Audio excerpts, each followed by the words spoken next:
Posibleng pumasok na ngayong linggo sa Philippine Area of Responsibility ang binabantayang low pressure area. Pero kahit wala pa yan sa loob ng PAR, ang extension o trough nito abay nagpapaulan na sa ilang bahagi ng bansa. Ang update niyan alamin natin kay Pag-asa Weather Specialist Benny Estereja.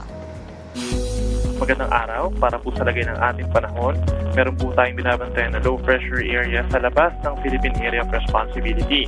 As of 3 in the morning ay nasa 1,400 kilometers ito sa silangan po ng Visayas. Mababa ang tsansa na maging isang bagyo, subalit nagpapaulan yung trough or extension nito sa malaking bahagi ng bansa. Meron din tayong minomonitor na severe tropical storm with international name na Bolaven sa may silangan din po ng Visayas, 2,800 kilometers away at hindi naman inaasahang papasok ng ating area of responsibility.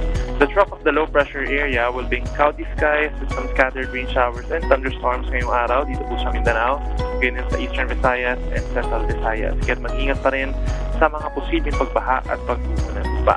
Habang sa Luzon, kabilang ang Metro Manila at Western Visayas, asahan pa rin ang bahagyang maulap hanggang maulap na kalangitan sa susunod na 24 oras at mataas ang tsansa ng mga isolated or localized thunderstorms lalo na sa hapon hanggang sa gabi. Narito naman po ang lagay ng ating mga dams.